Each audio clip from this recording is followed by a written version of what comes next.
오늘 하나님께서 주시는 말씀은 마가복음서 4장 21절부터 25절까지 말씀입니다.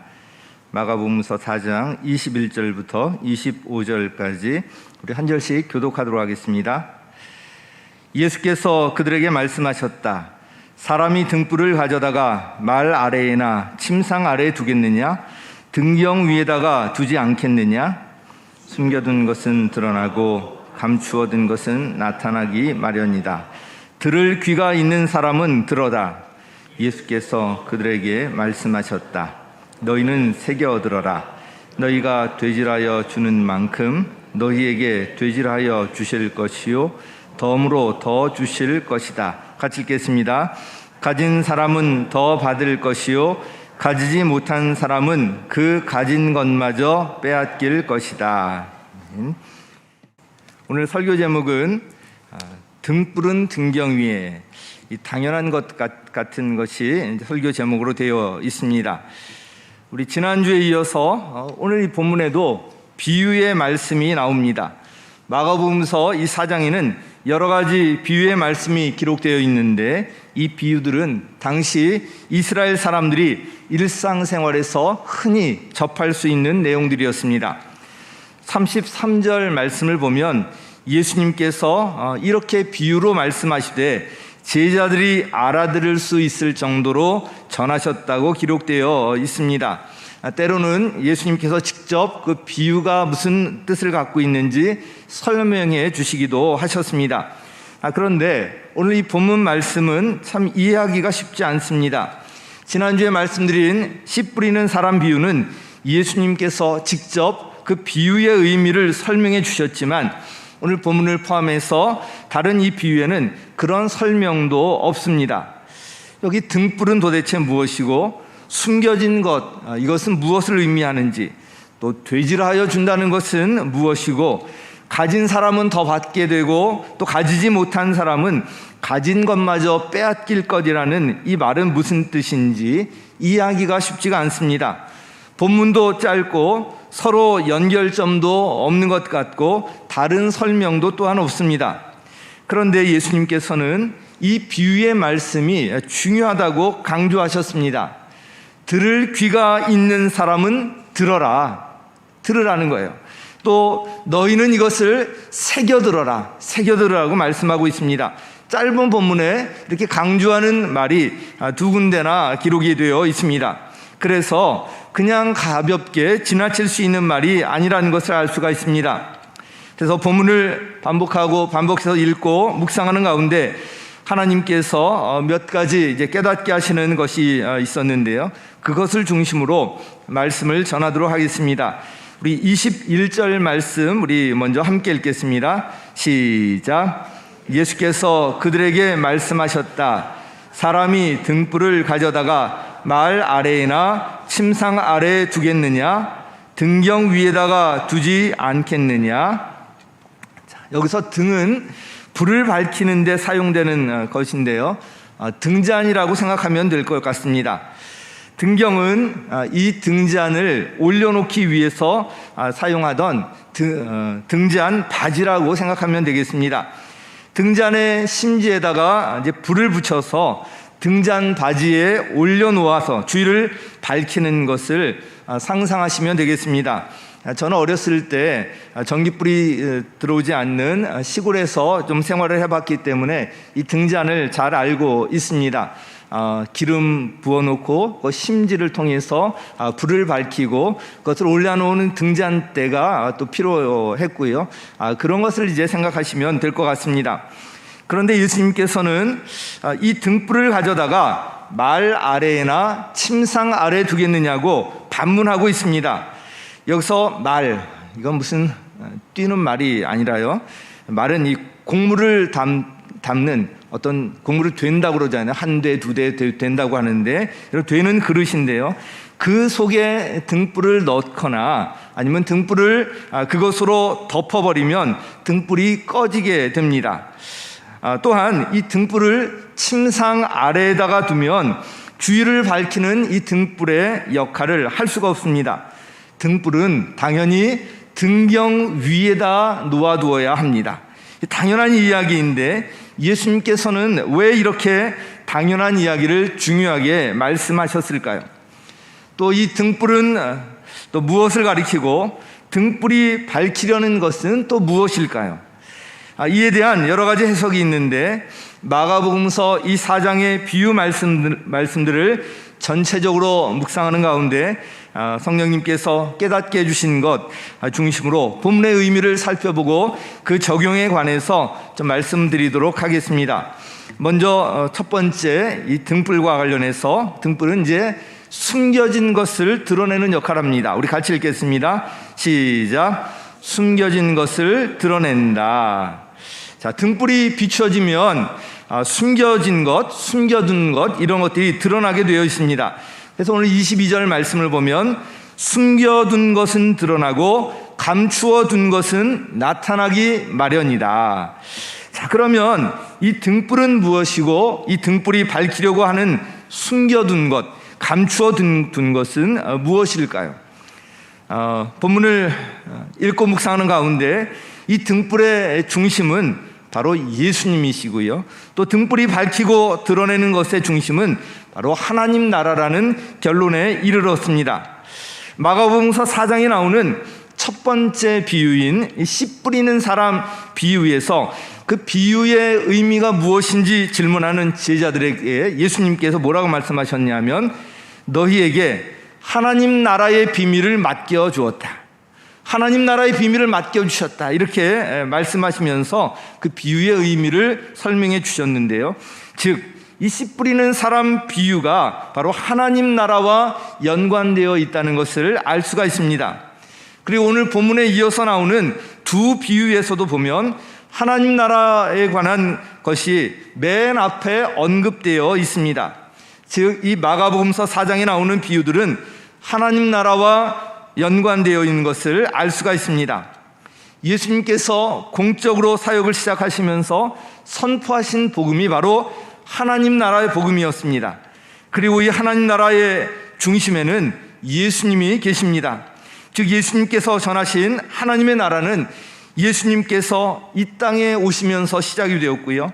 예수님의 십자가와 부활을 통해서 분명하게 드러나게 되었고요. 장차 예수님께서 재림하실 때 완성되는 것입니다. 그러므로 이 등불의 중심은 바로 예수님이시고요. 등불이 드러내려고 하는 것은 바로 하나님 나라라는 것을 알 수가 있습니다.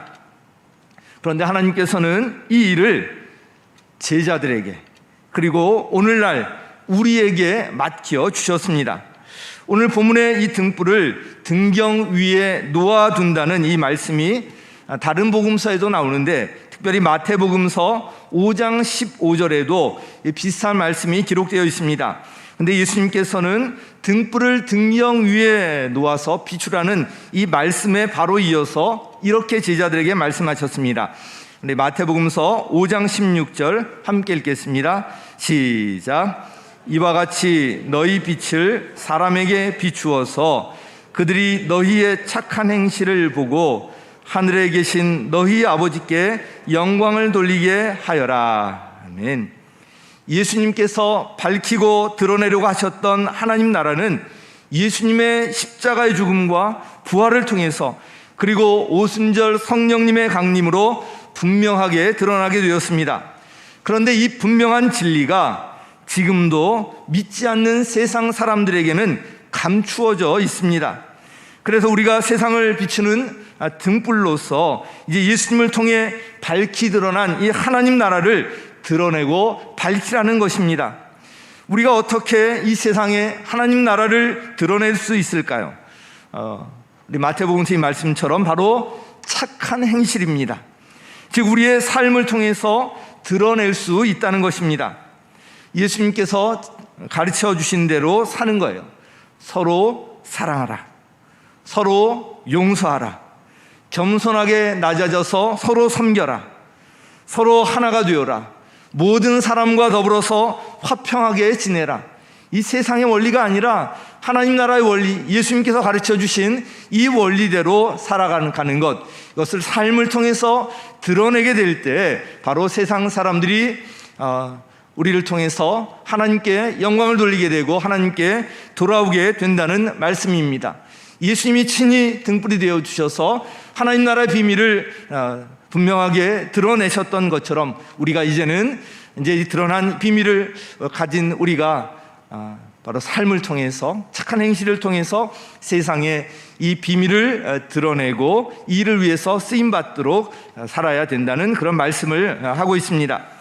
우리가 이렇게 예수님께서 가르쳐 주신 대로 살아갈 때 세상 사람들이 우리의 착한 행실을 보고 주님 앞으로 돌아와서 하나님께 영광을 돌리게 될 것입니다. 그래서 등불은 등경 위에 그 첫 번째 의미는요, 바로 등불이 숨겨진 것을 드러낸다는 것입니다. 그리고 지금은 그 역할이 우리에게 주어져 있다는 것입니다. 두 번째는요, 등불은요 길을 밝혀줍니다. 우리 같이 읽겠습니다. 시작. 길을 밝혀준다. 저는 이 자연을 좋아하는데 특히 산을 좋아합니다. 전에 여러 번 산 정상에 오른 적이 있었는데요, 특히 기억나는 일이 있었습니다. 제가 설악산 대청봉에 오를 때의 일입니다. 설악산 대청봉에는 한 3번인가 4번 정도 올라간 적이 있는데, 대학교 졸업 여행 중에 친구들과 함께 밤에 야간에 대청봉에 오른 적이 있었습니다.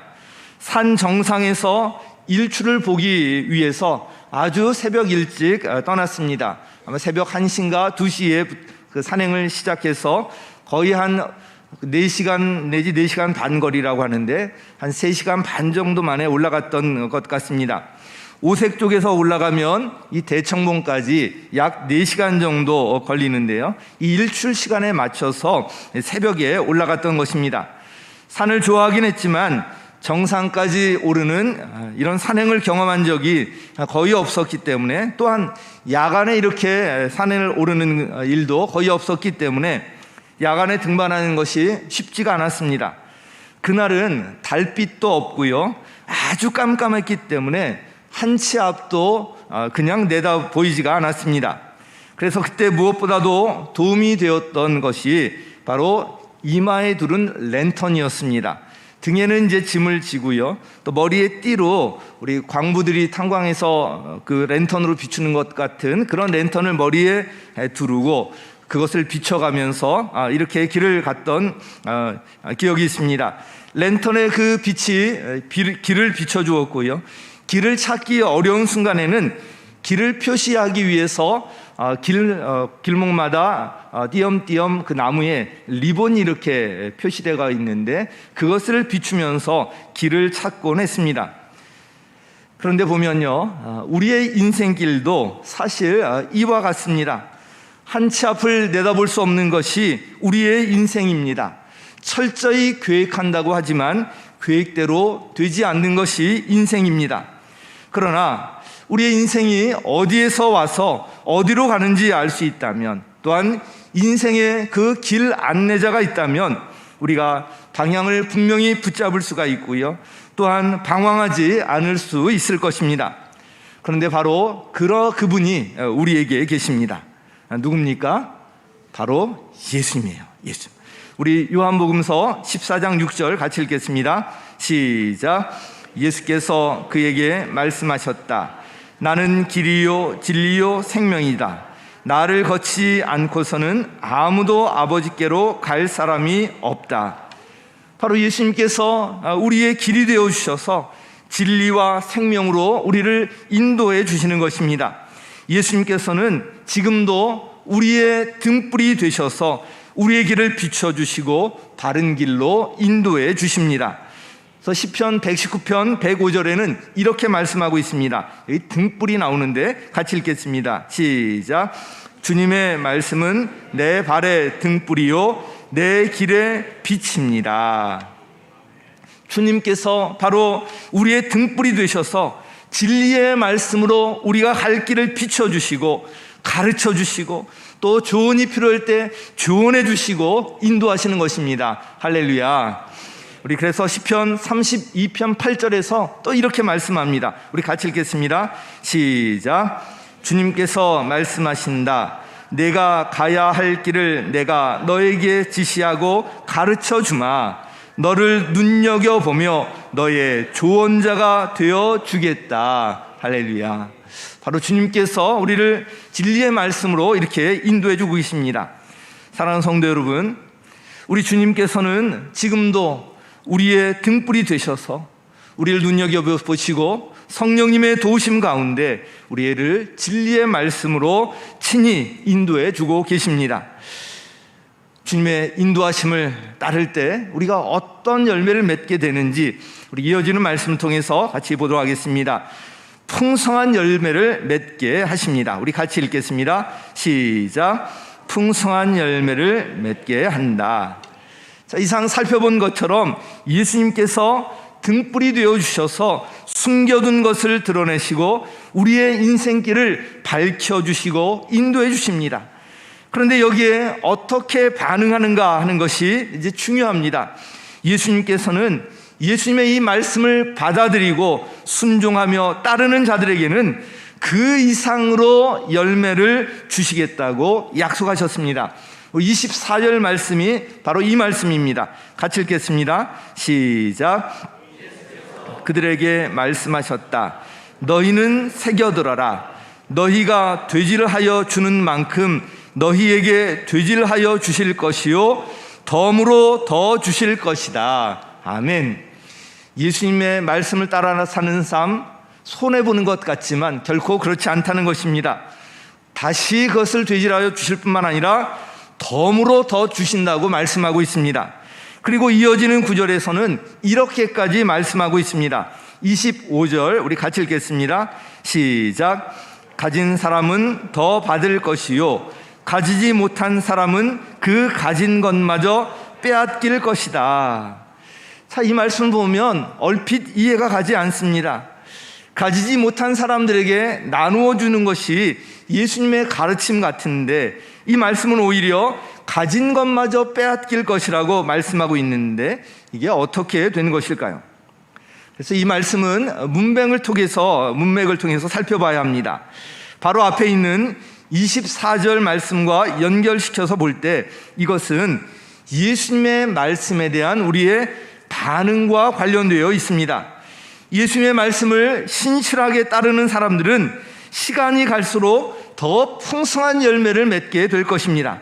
그러나 예수님의 말씀을 무시하고 따르지 않는 사람들은 열매를 맺지 못할 뿐만 아니라 가진 것마저 빼앗길 것이라는 말씀입니다. 즉 예수님의 말씀을 우리가 어떻게 받아들이고 따르는가, 얼마나 순종하는가에 따른 열매에 대한 말씀인 것입니다. 이미 예수님께서는 길가나 돌짝밭, 가시덤불 이 비유를 언급하시면서 이런 마음밭을 가진 사람은 열매를 맺을 수 없지만 예수님의 말씀을 듣고 받아들이는 사람에게는 풍성한 열매를 주실 것을 말씀하셨습니다. 우리 지난주 읽은 20절 우리 하반절 말씀 같이 읽겠습니다. 시작. 그들은 말씀을 듣고 받아들여서 30배, 60배, 100배의 열매를 맺는다. 아멘. 우리가 믿는 주님은 전지전능하신 하나님이십니다. 믿으십니까? 주님의 자녀들을 한결같은 사랑으로 끝까지 사랑하시는 분이십니다. 믿으십니까? 그러므로 주님의 말씀을 따르고 주님의 인도하심을 받을 때 우리가 잘못된 길로 갈 수가 없다는 것입니다. 그 길을 따라갈 때 오히려 풍성한 열매를 맺는 것, 이것은 아주 당연한 일인 것입니다. 등불이신 주님의 말씀을 받아들이고 따를 때 숨겨진 진리가 드러나서 알게 하시고 깨닫게 하시고 또 우리 인생길을 밝혀서 인도해 주시고 풍성한 열매를 맺게 하십니다. 자, 그렇다면 우리가 어떻게 해야 할까? 오늘 말씀에 대한 적용 두 가지 말씀을 드리고 맺도록 하겠습니다. 그 첫 번째 적용은요, 말씀을 새겨들으라는 것입니다. 우리 같이 읽겠습니다. 시작. 어떻게 들어요? 새겨들어라. 한 귀로 듣고 한 귀로 흘리지 말고 그냥 듣고 무시하지 말고 말씀을 새겨들어라. 여기에 예수님의 그런 간절한 마음이 느껴지지 않습니까? 예수님께서는 들을 귀가 있는 사람은 들어라. 들을 귀가 있는 사람은 들어라. 다른 사람이 무시하고 안 듣는 사람이 있을지라도 정말 이것을 진리의 말씀으로 받아들이고 들을 귀가 있는 그 너희들은 들어라. 그리고 그 말씀을 새겨들어라 말씀하고 있습니다. 이 말씀은 그래서 그냥 지나치기 쉽지만 아주 중요한 그런 말씀이고요. 예수님의 간절한 심정이 느껴지는 말씀입니다. 사실은 오늘 설교 제목을 들을 귀가 있는 사람은 들어라 이렇게 이제 정하고 싶었습니다. 진리의 말씀, 아주 너무나 귀한 말씀이라도 그것을 무시하고 새겨듣지 아니하면 우리에게 유익이 되지 않습니다. 이 말씀을 흘려듣지 말고 제대로 듣고 마음에 새기는 것이 중요합니다.